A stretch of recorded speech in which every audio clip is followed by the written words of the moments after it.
C'est par Abidjan que le Premier ministre japonais Shinzo Abe a entamé vendredi sa tournée africaine qui le conduira au Mozambique et en Éthiopie.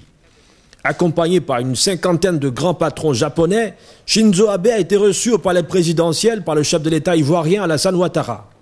Au menu des discussions entre les deux hommes, le renforcement des liens de coopération économique entre les deux pays. Nous voulons que le secteur privé japonais reprenne sa place. Oui, je sais qu'avec la crise que nous avons connue, de nombreuses entreprises japonaises comme françaises et d'autres ont quitté notre pays, mais les entreprises françaises reviennent. Donc, Monsieur le Premier ministre, je compte sur vous pour demander aux entreprises japonaises de revenir et de s'implanter en Côte d'Ivoire. Sous la direction du président Ouattara, votre pays a surmonté la crise. Votre pays a retrouvé la paix et la stabilité et nous savons que vous êtes en train de mener la réconciliation nationale. Je vous félicite pour vos efforts. Avec beaucoup de succès, vous avez redressé l'économie et bénéficié d'une croissance de 10%.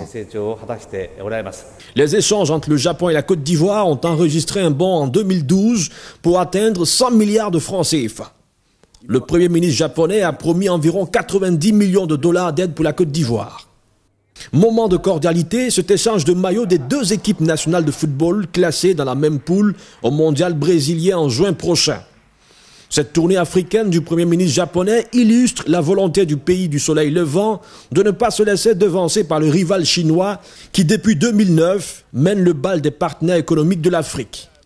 Le Japon est le 5e bailleur mondial avec une aide publique au développement de 10,6 milliards de dollars en 2011, selon l'OCDE. Engagé en Afrique, le Japon finance les missions de maintien de la paix.